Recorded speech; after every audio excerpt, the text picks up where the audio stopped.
In today's video, I'm going to show you exactly how to create a purchase order in Xero step by step. If you're managing expenses, ordering stock, or working with suppliers, purchase orders are essential for keeping your business organized and in control of cash flow. The good news is that Xero makes this process very simple once you know where everything is. I'll walk you through the entire process from start to finish so you can confidently create and send your own purchase orders.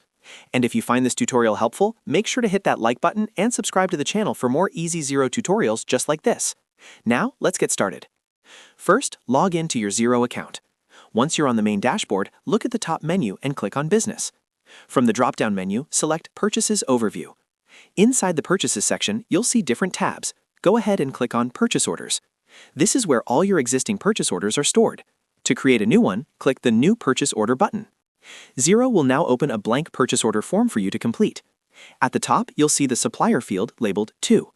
Click into this field and either select an existing supplier from your contacts list or create a new supplier if they're not already saved in your system.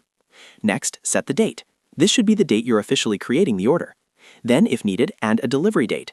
This step is optional, but it's useful if you're expecting the goods by a certain deadline.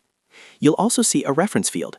Here, you can enter your internal purchase order number or any reference code that helps you track the order. This is optional, but highly recommended for record keeping. Now let's move down to the line item section. This is where you'll enter the details of what you're purchasing. In the item or description column, type in the name of the product or service you're buying. If you've already set up inventory items in Xero, you can select them directly to autofill details. Next, enter the quantity, which is how many units you're ordering. Then add the unit price, which is the cost per item. Xero will automatically calculate the total for you. In the account column, choose the appropriate expense account or category. This ensures the purchase is recorded correctly in your financial reports. If needed, you could also adjust the tax rate depending on your region and tax setup. Continue adding line items if you're ordering multiple products or services. Once everything is filled out, take a moment to review all the details carefully. Double-check supplier information, quantities, prices, and account codes to avoid mistakes. When you're ready, you have two main options at the bottom. You can click Save to keep the purchase order as a draft, or you can click Approve if it's ready to go.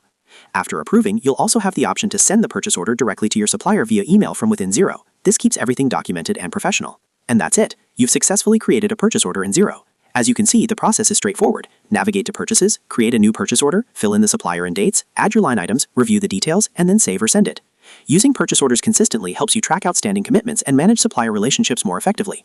If this video helped you, make sure to like and subscribe so you don't miss any future Xero tutorials. Thanks for watching, and I'll see you in the next video.